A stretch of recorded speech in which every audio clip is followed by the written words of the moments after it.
تو سمندر کے نیچے ایک جہان آباد ہے، ایک دنیا آباد ہے، ایک کائنات آباد ہے۔ آپ نے بچپن میں سنا کہ جبرائیل علیہ السلام کی یہ ذمہ داری، اسرافیل کی یہ ذمہ داری، اسرائیل کی یہ ذمہ داری، اور میکائیل کی کیا ذمہ داری ہے؟ پانی اور بارشوں۔ سنا؟ فرشتوں کی ذمہ داریاں ہوتی ہیں، اللہ نے ذمہ داریاں لگائی ہیں جو پانی کے اوپر غالب ہیں، جو پانی کو سنبھالتے ہیں، پانی کی لگامیں اللہ نے ان کے ہاتھوں میں دی ہیں، وہ کھلا چھوڑ دیں یا باقی رکھیں، پانی ان کے ساتھ موجود ہے۔ میرے رب نے ان کی خدمتیں لگائی ہیں کہ تمہاری ذمہ داریاں پانی پہ ہیں۔ سیلاب جو آیا امر سے آیا، حکم سے آیا، اس کی چاہت سے آیا، اس کے وجود سے آیا، اس کی منشا سے آیا۔ ایک قطرہ تو اس کی منشا سے اوپر سے نہیں گرتا، اترتا، اور ہر قطرے کے ساتھ، یاد رکھیے گا، ہر قطرے کے ساتھ، ہر قطرے کے ساتھ ایک فرشتہ اترتا ہے، بارش کی ہر قطرے کے ساتھ، اور رب کی منشا پوچھتا ہے، تباہی بن جاؤں، آبادی بن جاؤں، بربادی بن جاؤں، خوشحالی بن جاؤں، یا سب کچھ ختم کر کے تہس نہس کر دوں؟ امر پوچھتا ہے، اور میرے رب کا امر غالب ہے، واللہ غالب علی امرہ، میرے رب کا امر ہمیشہ غالب رہے گا۔ جہاں ساری دنیا کی طاقتیں، ساری دنیا کی قوتیں اور ساری دنیا کی سائنس جہاں ختم ہو جائے گی، وہاں میرے رب کا امر رہا ہے، رہے گا ہمیشہ کی طرح۔ پانی کیوں بے لگام ہوا؟ پانی کی طاقت اللہ نے رکھی ہے، پر کیوں بہا؟ اور کیوں اس نے ویرانی کی؟ کیوں اس نے تباہی کی؟ میرا رب چاہے تو ایک ایک قطرہ بہائے، میرا رب چاہے تو حکم دے بادلوں پھٹ جاؤ، اب دریا بن جاؤ۔ اور پوری دنیا میں واقعات ہوئے ہیں، پہلے بھی اب بھی، کہ بادل پھٹا، قطرہ نہیں بہا، اس میں سے دریا بہا، اور اس نے سب کچھ بہا کے تباہ کر دیا۔ یہ امر کہاں سے آیا؟ یہ حکم کہاں سے آیا؟ یہ امر کہاں سے آیا؟ یہ حکم کہاں سے آیا؟ یہ امر کس نے دیا؟ یہ حکم کس نے دیا؟ کون ہے جو اس امر کو غالب رکھتا ہے؟ وہ اللہ ہے۔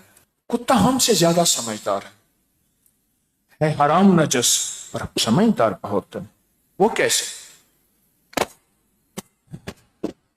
کتے کو پتھر مارے، اینٹ مارے، لاٹھی مارے، تو وہ پتھر اینٹ کو نہیں کاٹتا، وہ بھاگ جاتا ہے۔ اسے پتا ہے کہ یہ ہاتھ نظر جو نہیں آ رہا کسی اور کے ہے، مارنے والا کوئی اور ہے، بظاہر لاٹھی اینٹ پتھر ہے، اور جو طاقتور ہوتا ہے وہ کبھی پتھر کو نہیں کاٹے گا، وہ مقابلہ کرے گا مارنے والے کا، آ جا میں تجھ سے نمٹتا ہوں۔ ہم سے زیادہ سمجھدار ہے۔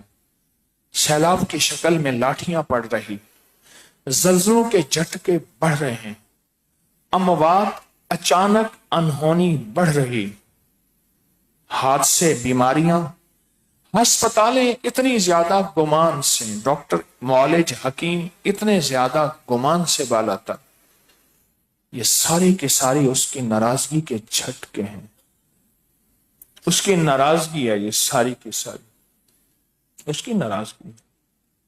حیران کن بات یہ ہے کہ یہ جہاں سے آ رہے حملے، اس طرف ہماری توجہ ہی نہیں، اس طرف ہمارا دھیان ہی نہیں۔ تو کتا تو سمجھدار ہے، اسے پتہ ہے یہ پتھر کہاں سے آیا ہے، وہ پتھر سے نہیں لڑتا، مارنے والے سے لڑتا ہے، وہ پتھر سے نہیں بچتا، مارنے والے سے بچتا ہے۔ پانی کہاں سے آیا؟ سیلاب بن کے، طوفان بن کے، زندگیاں لے گیا، گھر لے گیا، مال لے گیا، اسباب لے گیا، سب کچھ بہا کے لے گیا۔ آج تک لاشیں نہیں ملی، کتنی بے شمار ہیں، میتیں نہیں ملی، سب کچھ لے گیا پانی، پر کیسے؟ کیا میرے رب نے اس کو ایسے کھلا چھوڑ دیا؟ میرا اللہ بے بس ہے اس پانی کے سامنے، یا پانی بے بس ہے میری اللہ کے سامنے؟ آپ سب کہتے ہیں پانی بے بس ہے میرے رب کے سامنے۔ اعلی حضرمی وہ صحابی ہیں جنہوں نے پانی پہ گھوڑے دوڑا دیے۔ اعلی حضرم، حضرت اعلی حضرم رضی اللہ تعالی عنہ۔ آگے دیکھا تو سمندر ہے، بحرین کا سفر ہے، لشکر ساتھ ہے، گھوڑے رک گئے، سارا قافلہ پیچھے رک گیا، آسمان کی طرف توجہ، اللہ کی طرف توجہ کر کے پھر پڑھا، کیا؟ یا حلیم، یا علیم، یا علی، یا عظیم۔ بس ایک دم پانی کی ایک لہر آئی، پیالے کو اٹھا کے ساحل پہ پھینک دی۔ پانی کی ایک لہر آئی اور پیالے کو اٹھا کے ساحل پہ پھینک دی۔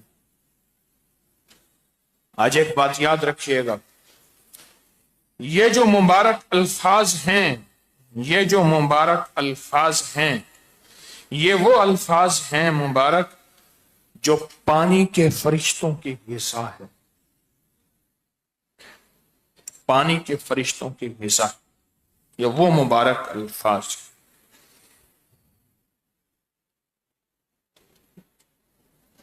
یا ایک اور الفاظ ایک روایت میں ہے، یا حلیم و یا کریم و یا علی و یا عظیم۔ پر میں جب بندہ یہ دو لفظ پڑھتا ہے، یا حلیم و یا کریم، ہماری ساری غلطیوں کوتاہیوں، ہماری ساری سختیوں اور بدماشیوں کو، گناہگار بدماش ہوتا ہے، معاف کرنے والے، اور حلیم اور کریم۔ پوچھا کریم کسے کہتے ہیں؟ کہا کہ مجرم پکڑا جائے اور پھر طاقت بھی ہو، قوت بھی ہو اس کو سزا دینے کی، پھر بھی فرمایا جائے جب معاف کیا، اچھا وہ جانے لگے خوش ہو کے، کہا بلاؤ اس کو، اور نے کہا پھر کوئی اور جرم آیا، کہا کتنے گناہ تھے اس کے؟ اس نے کہا جی 1,47,992، میں اندازے سے بتا رہا ہوں، میری عادت ہے، اتنے ہیں۔ اچھا چلو اس کو 1,47,992 نعمتیں دے دو، سختیوں کے بدلے نرمیاں دے دو، عطائیں دے دو، شفقتیں دے دو، شفائیں دے دو، کمال دے دو، مال دے دو، یہ دے دو، یہ دے دو، اور وہ ایسی شفتر، پریشان اور ایسے رہ گیا، اس کو کہتے ہیں کریم۔ پر لک رب کعبہ کی قسم ابھی بھی میں کریم کا ترجمہ نہیں کر سکا، نہ علم، نہ میرے پاس، نہ الفاظ۔ جب بندہ اللہ کو ان دو ناموں سے پکارتا ہے نا، یا حلیم و یا کریم، ان ناموں سے، ہاں، اس کا غصہ ٹھنڈا ہو جاتا ہے، اس کا غضب ختم ہو جاتا ہے، اس کی ناراضگی ختم ہو جاتی ہے، اس کی شفقت متوجہ ہو جاتی ہے، اس کی شفقت متوجہ ہو جاتی ہے۔ یا حلیم و یا کریم و یا علی و یا عظیم، اس کی عنایت بے کران ہو جاتی ہے۔